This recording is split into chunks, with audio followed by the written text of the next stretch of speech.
नाज़रीन, आउं इन वक़्तु आहियां टंडोलिया जी यूनियन कौंसिल मसूब बोज़दार जे चेयरमैन वटि, जंहिंजो चवणु आहे त गुज़िरियल तक़रीबन 8-9 महीननि खां यूनियन कौंसिल जो जेको आहे कारवामार बंदि आहे। हिते यूनियन जो जेको सेक्रेटरी आहे उहो हिते मौजूदु आहे कोन।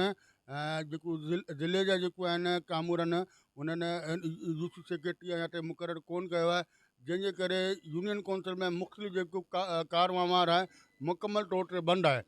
अचो तो असां सां जेको यूनियन कौंसिल जा चेयरमैन जा आहिनि ग़ुलाम नबी दल साहब, उन सां ॻाल्हि ॿोल कयूं ऐं उन सां पुछा कयूं त कहिड़ा कहिड़ा मसइला मसाइल आहिनि जेके यूनियन कौंसिल में न थी रहिया आहिनि। छा जो यूसी में त हिकिड़ो त 5-6 महीननि खां वठी असां सेक्रेटरी कोन्हे, जंहिंजे लाइ मूं तमामु पंहिंजे वसां MP MN असांजे एक्स-रे आहिनि उनखे बि चयो अथऊं, मथे सेक्रेटरी ताईं लेवल ताईं वियायूं, पर न सेक्रेटरी असां वटि को अचे कोन पियो, लॻे कोन पियो। हाणे उनजे करे जॉइंट अकाउंट आहे, हर शइ बंदि लॻी पियो आहे, आईटियूं ॿियूं टियूं असांजो अकाउंट वकाउंट सभु सीज़ लॻा पिया आहिनि। उनजे करे आहे जो माण्हुनि खे जेको सर्टिफिकेट वग़ैरह थींदा आहिनि उहो बि नादरा जे ID मां ईंदा आहिनि। हाणे जे उहे ई बंदि पियूं त हर शइ जो कारवार फ़िलहालु त ठिप लॻो पियो आहे, बंदि लॻो पियो आहे। आवाम जेका UC जी आहे सख़्तु परेशान आहे, को धिका खाए थी, को कीअं थी करे, उनजे हिसाब में परेशानी त आहे असां वटि।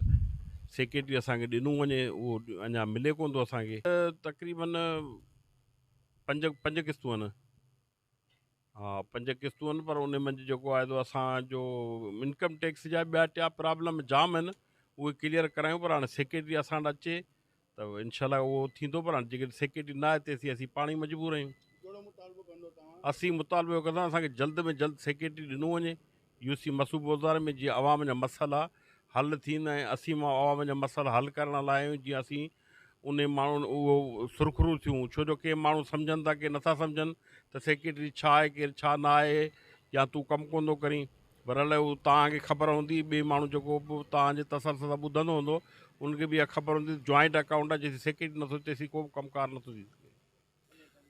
वजह इहा आहे जो हिकिड़े सेक्रेटरी 6-7 जेके आहिनि त यूसियूं जेके आहिनि उनजो उहो माना टेम्पररी चार्जूं उन वटि पयूं आहिनि।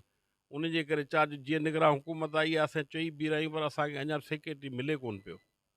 नाज़रीन, तव्हां यूनियन कौंसिल मसूब बोज़दार चेयरमैन ग़ुलाम नबी दल जी ॻाल्हियूं ॿुधियूं आहिनि। हुनजो चवणु आहे त यूनियन कौंसिल में सेक्रेटरी न हुजण जे करे असांजो जेको कारवामार मुकमल तौर ते ठप लॻो पियो आहे। 5 खां 6 महीना थिया आहिनि, किस्तूं मुख़्तलिफ़ जमा थी वियल आहिनि, जेको असां जेको आहे हुनखे यूटिलाइज़ न करे रहिया आहिनि।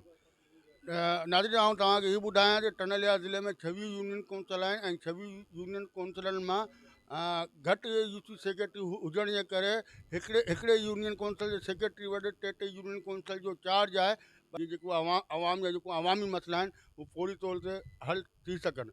राजा साजिद खानज़ादा, इबरत न्यूज़, टंडोवाला।